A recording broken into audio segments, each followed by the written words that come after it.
Hello guys, मेरा नाम है रजत प्रकाश और आपका स्वागत है हमारे यूट्यूब चैनल फिजिकल में। तो गाइस, आपको हमारे इस चैनल में बीएससी, एमएससी फिजिकल रिगार्डिंग जितने भी एंट्रेंस एग्जाम्स हैं उन सभी की प्रिपरेशन करवाई जाती है।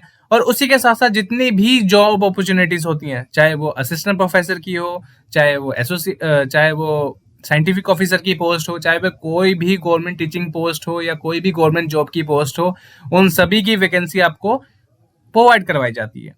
तो अभी तक अगर आपने हमारे चैनल को सब्सक्राइब नहीं किया है तो सब्सक्राइब कर लीजिए, बेल के नोटिफिकेशन आइकन को जरूर प्रेस करिएगा ताकि आपको आगे आने वाली वीडियोस के बारे में नोटिफिकेशन मिलती रहे और आप कोई भी जॉब अपॉर्चुनिटी को मिस ना करें। तो आज की वीडियो बहुत ही इंपॉर्टेंट होने वाली है गाइस।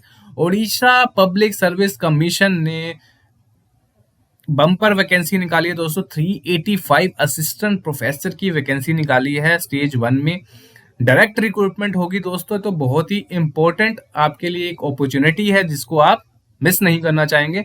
तो शुरू से लेकर अंत तक वीडियो को देखिएगा। बहुत डिटेल में डिस्कशन करने वाला हूँ इस चीज के बारे में। बहुत सारे क्राइटेरिया, बहुत सारे कंडीशंस लगाए गए हैं।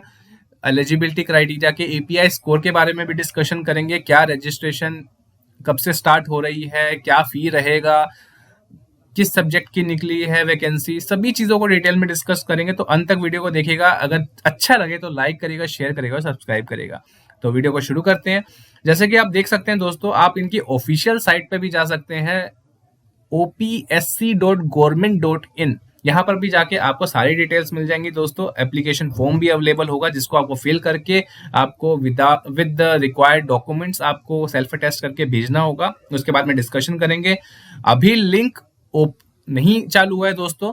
जो लिंक ऑनलाइन एप्लीकेशन के लिए और सबमिट करने का होगा वो 12/3/2024 से स्टार्ट हो जाएगा दोस्तों। मतलब 12 मार्च 2024 से 16 अप्रैल 2024 तक ये फिल करने की लास्ट डेट है दोस्तों। स्टार्ट हो जाएगा 12 तारीख, अगले महीने की 12 तारीख को।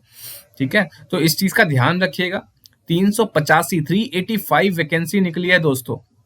तो बहुत ही अच्छी अपॉर्चुनिटी है आप लोगों के लिए। आप देख सकते हैं ये सारे डिसिप्लिन है जहां पर आपकी सारी कैटेगरीज है। यहाँ पर एंथ्रोपोलॉजी और केमिस्ट्री, और आप देख सकते हैं सारे रिजर्वेशन बेसिस पे टोटल वैकेंसी हर एक का लिखा हुआ है रिजर्वेशन बेसिस पे, जहां पर भी आपको आप फायदा उठा सकते हो उम्मीदवार सभी। तो commerce, computer science, economics, education, English, geography, geology और home science and so on. Physics हमारा मेन चैनल फिजिक्स के बेसिस पे, तो आपको बता देता हूँ कि फिजिक्स पे यहाँ पर टोटल 12 वैकेंसीज हैं दोस्तों। ठीक है ना। तो यहाँ पर आप देख सकते हैं जनरल में आपको 12 मिल रही है। यहाँ पर 3 SC ST में 2, EWS में 1, तो PW में 6 मिल रही है आपको। तो ये सारी वैकेंसी आप देख सकते हैं दोस्तों, और भी सभी सब्जेक्ट की टोटल 385 है दोस्तों। ठीक है, तो जैसे कि आप देख सकते हो कि आपको जो फिजिकल रिक्वायरमेंट स्टेज 1 में आप देख सकते हैं, अगर आर्ट्स का है या कॉमर्स का है या साइंस का है तो उसके फिजिकल रिक्वायरमेंट HS ST और सारे वो कैटेगरीज के अकॉर्डिंग यहाँ पर है। जो जो फिजिकल डेफिशिएंसी के अकॉर्डिंग यहाँ पर बताया रखा है कि कौन कौन सी कैटेगरी वाले आ सकते हैं यहाँ पर। ठीक है, आउटर स्टेट का आपको बता दूं दोस्तों कि अगर आप दूसरे स्टेट से अप्लाई कर रहे हैं तो आप जनरल में ही काउंट होंगे। ठीक है, अगर आप सेंट्रल के बेसिस पे भी हैं, मतलब अगर आपकी कैटेगरी किसी पर्टिकुलर स्टेट की है तो आप सेंटर में और उस स्टेट में अप्लाई कर सकते हैं। बट अगर आप आउटर स्टेट में कहीं पर अप्लाई करते हैं तो आप जनरल की तरह ही कंसीडर किए जाएंगे। ठीक है, एज लिमिट दोस्तों यहाँ पर 45 से ज्यादा नहीं होनी चाहिए। कोई भी एप्लीकेंट है अगर वो उसकी उम्र 45 साल से ज्यादा है और 21 साल से कम है तो वो नहीं अप्लाई कर सकता है। ठीक है, तो ये चीज भी आपको ध्यान रखनी है। ठीक है, और जो भी SC ST का जो भी सर्टिफिकेट है वो उनके प्रेस्क्राइब्ड फॉर्मेट के अकॉर्डिंग होना चाहिए। आप वहां पर इनके लिंक पे जाके डिटेल में सब कुछ देख लीजिएगा। अगर हम एजुकेशनल क्वालिफिकेशन की बात करें दोस्तों, तो हमेशा याद रखिएगा कि असिस्टेंट प्रोफेसर के लिए जो नए नए गाइडलाइंस हैं जो UGC के द्वारा निर्धारित किए गए हैं, उसमें यही बोला गया है कि आपका कम से कम 55% मार्क्स तो होना ही चाहिए उस रेलेवेंट सब्जेक्ट में। ठीक है, और उसके साथ साथ आपका नेट भी क्वालिफाई होना चाहिए। अब आपको एक चीज क्लियर कर देता हूं, मान लीजिए कि आपका 55% मार्क्स है मास्टर्स डिग्री में और आपका PhD भी हो रखा है, पर आपका नेट नहीं क्वालिफाई है तो आप एप्लीकेबल नहीं है दोस्तों कहीं भी असिस्टेंट प्रोफेसर के लिए। जुलाई 2023 में ही ये अमेंडमेंट पास हो गया था जिसमें ये कंपलसरी कर दिया गया था कि अगर आपका नेट नहीं है तो आप असिस्टेंट प्रोफेसर के लिए एप्लीकेबल नहीं है, भले ही आपकी पीएचडी भी क्यों हो। अगर आप 2008 से पहले पीएचडी कर लेते तब आप एग्जेम्प्टेड हैं नेट से, पर अगर आपने 2008 के बाद पीएचडी की है तो आपको नेट भी क्वालिफाई करना पड़ेगा, वरना आप अप्लाई नहीं कर सकते। तो इस बात का ध्यान रखिएगा दोस्तों, कंफ्यूजन नहीं होनी चाहिए किसी चीज में भी, ठीक है। तो candidates are exempted for the payment of examination fees as per GA department letter. ये आप लेटर देख लीजिएगा, वहां पर कौन कौन से कैंडिडेट एग्जेम्प्टेड हैं फीस से, वो आपको वहां पर पता लग जाएगा, ठीक है। सिलेक्शन मेथड क्या रहेगा दोस्तों, वो देख लेते हैं, ये बहुत इंपॉर्टेंट हमारे पास, ठीक है।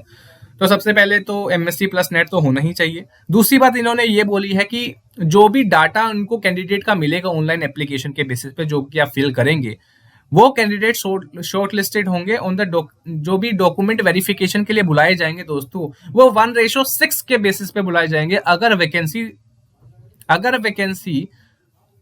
2 से ज्यादा है, ठीक है, अगर वैकेंसी 2 से ज्यादा है तो उसमें 1/6 का रेशियो अपनाया जाएगा।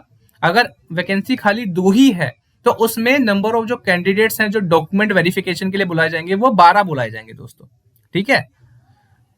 अगर कमीशन ने यह भी डिसाइड किया दोस्तों कि इस बार जो भी कैंडिडेट इंटरव्यू के लिए शॉर्टलिस्टेड होंगे और उस वैकेंसी के लिए जिसमें 2 से ज्यादा वैकेंसी है तो 3 गुना ज्यादा बुलाए जाएंगे। मान लीजिए कि मान लो फिजिक्स की बात कर लेते हैं, उसमें 12 वैकेंसी है, ठीक है, मोर देन 2 है, तो उस पे 3 गुना ज्यादा नंबर मतलब लोगों को बुलाया जाएगा, कैंडिडेट्स को डॉक्यूमेंट वेरिफिकेशन के लिए।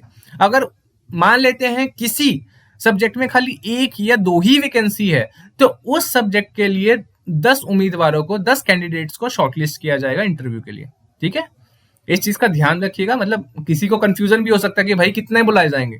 तो इन्होंने बता दिया कि क्राइटेरिया की अगर 2 से ज्यादा होगा 3 गुना बनाया जाएगा, अगर 1 या 2 ही वैकेंसी है तो 10 लोगों को बुलाया जाएगा, ठीक है।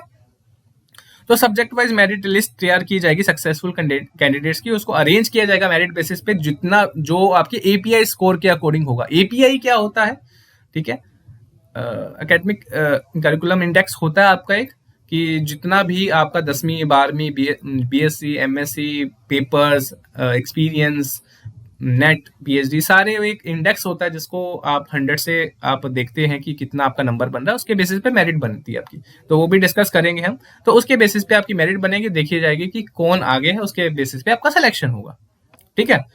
आज सबसे इंपॉर्टेंट बात जो यहाँ पर मेंशन कर दिया इन लोगों ने एलिजिबिलिटी कंडीशन में, कि एक तो सिटीजन ऑफ इंडिया होना चाहिए। दूसरी बात है कि सबसे बड़ी चीज यहां पर मेंशन कर दी इन लोगों ने कि the candidate must be able to read write and speak in Odia and should have pass upper primary examination और its equivalent with Odia as a subject. मतलब ओडिया एज अ सब्जेक्ट आपका होना चाहिए और अपर एग्जामिनेशन मतलब प्राइमरी एग्जामिनेशन आपने clear किया होना चाहिए और आपको पढ़ना लिखना और बोलना आना चाहिए। तो जो लोग मतलब बेसिकली ये ओडिशा एसएमईज ये सब लोग ही अप्लाई कर सकते हैं, मतलब नॉर्थ ईस्ट के लोग ही अप्लाई कर सकते हैं जहां तक देखा जा रहा है यहाँ तक। तो यहाँ से बहुत सारी चीजें क्लियर हो जाती हैं कि मतलब जो दूसरे स्टेट के लोग हैं वो नहीं अप्लाई कर पाएंगे। तो ये candidate who has more than one spouse living will not be eligible for appointment unless the state government has exempted in the case of operation of this limitation for any good and sufficient reason. तो कोई sufficient reason हो या कुछ हो तो भले ही consider किया जा सकता है, वरना आपको नहीं अलाउड है। मोटा मोटा यही बोलने की बात की गई है, ठीक है। तो और भी चीजें हैं आप ध्यान से पढ़ सकते हैं, मेन जो यहाँ पर था क्लियर हो जाता है, जिसके बेसिस पे मैंने ये चीज को हाईलाइट किया। बाकी ये डॉक्यूमेंट को ध्यान से पढ़ सकते हैं।